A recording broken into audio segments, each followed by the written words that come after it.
دی. اس نے کہا کہ مالک بھی تو ہے، رحمان بھی تو ہے، رحیم بھی تو ہے، عبادت بھی تیری کرتے ہیں تو مدد بھی تو تجھی سے مانگنی ہے نا. اب مہربانی فرمانا اہدنا الصراط المستقیم، ہمیں سیدھا راستہ دکھا دے. صراط الذین انعمت علیہم، ان لوگوں کا راستہ دکھانا جن پر تو نے انعام کیا ہے. غیر المغضوب علیہم ولا الضالین، ان کے راستے پہ نہ چلانا جن پر تیرا غضب ہوا، جو گمراہ ہو گئے ان کے راستے. تو نماز میں جب ترجمے پر آپ کا غور ہوتا ہے تو آپ کا تو دل خود بخود لگ جاتا ہے، شوق بڑھ جاتا ہے آپ کا. تو اتنی چیزیں ہم زندگی میں یاد کرتے ہیں، تو اگر ترجمہ بھی نماز کا یاد کر لیں اور پھر شوق سے پڑھیں تو آپ یقین کریں طبیعت کھینچی چلی آئے گی. ہمارے یہاں کچھ لوگ نماز پڑھتے ہیں پر بڑی لاپرواہی سے پڑھتے ہیں، کبھی ادھر دیکھتے ہیں، کبھی ادھر دیکھتے ہیں، کبھی بال سہلاتے ہیں. وہ میں نے دیکھا ہے سجدے جا رہے ہیں تو سیانے سیانے بندے کبھی کپڑے کو چھیڑ رہے ہیں، کبھی جگہ کو چھیڑ رہے ہیں. میرے نبی کریم صلی اللہ تعالیٰ علیہ وسلم نے فرمایا ان لوگوں کا کیا حال ہے جو اپنی نماز میں نظریں آسمان کی طرف اٹھاتے ہیں. رکوع سے اٹھے تو اوپر دیکھنا شروع کر دیا، کیا حال ہے ان کا. اور پھر حضور نے ایک موقع پر تو سختی فرمائی، فرمایا جو نماز پڑھتے اپنی نظریں آسمان کی طرف اٹھاتا ہے وہ باز آ جائے، ورنہ ایسا نہ ہو کہ رب اس کی آنکھیں ہی چھین لے. وہ باز آ جائے اس کام سے. خشوع کے ساتھ نماز پڑھے، عاجزی کے ساتھ نماز پڑھے، اس کا دل لگا ہوا ہو نماز کے اندر. میرے نبی پاک صلی اللہ تعالیٰ علیہ وآلہ وسلم کے غلام حضرت انس بن مالک رضی اللہ تعالیٰ عنہ فرماتے ہیں کہ رسول پاک صلی اللہ علیہ وسلم نے مجھ سے فرمایا تھا کہ بیٹے نماز میں ادھر ادھر دیکھنے سے بچو، کیونکہ فرمایا نماز میں ادھر ادھر توجہ کرنا یہ بندے کو ہلاک کر دیتا ہے. ہلاکت ہے اس میں اگر تم نے ادھر ادھر توجہ ہوگی. نماز تم مالک کی بارگاہ میں کھڑے ہو اور تم دیکھ ادھر ادھر رہے ہو. تو ایک تو نماز عاجزی کے ساتھ. پھر فرمایا والذین ہم عن اللغو معرضون، وہ لوگ جو فضول باتوں سے، لغویات سے اپنا منہ پھیر لیتے ہیں، فضولیات سے. ہمارے ہاں نا بہت سارے لوگ ایسے ہیں جو بلا وجہ ان چیزوں میں دلچسپی لیتے ہیں جو ان کے مطلب کی نہیں ہے. ان کے مطلب کی آپ کسی سے ملنے کہتے ہیں کیا حال ہے، ٹھیک ہے جی. بچوں کا کیا حال ہے، ٹھیک ہے. بچے کتنے ہیں؟ تو بھئی آپ کو جب پتہ ہی نہیں تھا کتنے ہیں تو حال کیوں پوچھا آپ نے؟ آپ کرتے کیا ہیں؟ آپ کا بڑا بھائی کیا کرتا ہے، چھوٹا بھائی کیا کرتا ہے، ابا جی کیا کرتے ہیں؟ بھئی آپ کے مطلب کی بات نہیں. آپ مطلب کی، مقصد کی بات کریں. بے مقصد باتوں میں الجھنے کی ضرورت نہیں ہے. دیکھیں اپنا ادارہ میں چلاتا ہوں، اپنا گھر آپ چلاتے ہیں، اپنی ڈیوٹی آپ کرتے ہیں. آپ کو زیادہ بہتر پتہ ہے کہ آپ اپنا گھر کیسے چلا رہے ہیں. مجھے زیادہ بہتر پتہ ہے کہ میں مدرسہ، مسجد، مجھے زیادہ بہتر پتہ ہے اس کے اندر کون سی اصطلاح کس طرح کرنی ہے. یہ مجھ سے زیادہ بہتر کوئی بندہ جانتا نہیں. اب ہم کیا کرتے ہیں، جب ہم دوسرے کے کام میں مداخلت کرتے ہیں تو دو نقصان ہوتے ہیں. ایک تو اس کے ساتھ ہمارا رائے کا اختلاف ہو جاتا ہے، اور دوسرا ہمارے اپنے بہت سارے کام رہ جاتے ہیں کیونکہ ہماری توجہ ہی دوسرے کی جانب تھی. اپنے بڑے سارے کام رہ جاتے ہیں. اس لیے بہت ساری ایسی چیزیں ہیں جن میں بلا وجہ کوئی مقصد نہیں. ہم پرانے لوگوں سے باتیں سنا کرتے تھے، ہمارے بزرگ کہا کرتے تھے جیڑے پنڈ جانا نہیں، جیڑے پنڈ جانا نہیں ہوتا راہ پوچھنے دی کی. لغویات میں نہ الجھے، فضولیات میں نہ الجھے، یعنی ٹو میں رہنا. ٹو میں آپ یقین کریں میں نے پرسنلی طور پہ اس چیز کو محسوس کیا ہے کہ ہمارے بہت سارے اہم حقوق صرف اس لیے مس ہوتے ہیں کہ ہماری اپنے سے زیادہ توجہ سامنے والے پہ ہوتی. سامنے والے میں نے دیکھا بڑے بڑے عجیب سوال اور بڑے بڑے انوکھے سوال، مطلب یہ کہ اتنی لمبی چوڑی، اور لوگوں کو بڑا پتہ ہوتا ہے یہ فلاں آدمی جو ہے اس کے بچے کتنے ہیں، وہ بیاہ کہاں پہ ہیں، کس کس علاقے میں ان کی شادیاں ہوئی ہیں. اتنی تفصیلات کی ہمیں ضرورت نہیں ہے. ہم سے تو ہمارے بارے میں پوچھا جائے گا تو ہمیں اپنا معاملہ بڑا صاف ستھرا. دیکھیں کیا سونی بات کی مدینے والے رسول نے. قربان جائیں حضور کے جملوں پر. ایک شخص نے پوچھا حضور سونا اسلام کون سا ہے، خوبصورت مسلمان کون ہے؟ تو نبی پاک صلی اللہ علیہ وسلم نے فرمایا وہ خوبصورت مسلمان ہے جو بات اس کے مقصد کی نہیں، بے معنی ہے وہ بات وہ چھوڑ دے، بے مقصد باتوں سے الجھنا جو بندہ چھوڑ دے وہ مسلمان بڑا سونا مسلمان ہے۔ ہم کمزور اس لیے ہوتے ہیں کہ ہماری توجہ زیادہ دوسروں کی باتوں پر پڑتی ہے۔ کچھ چیزیں ایسی ہوتی ہیں جو ہم نہ فراخ دلی سے بانٹتے ہیں، اور کچھ چیزیں ایسی ہوتی ہیں جو مجبور ہو کر ہم دیتے ہیں۔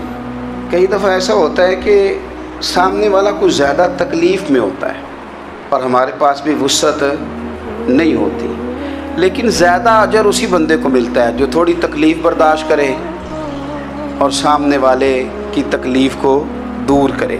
مدینہ منورہ میں نا قحط پڑ گیا تھا، غلہ نہیں ملتا تھا، تو قحط کے زمانے میں لوگ نا پھر چیزوں کو مہنگا کر کے بیچتے ہیں۔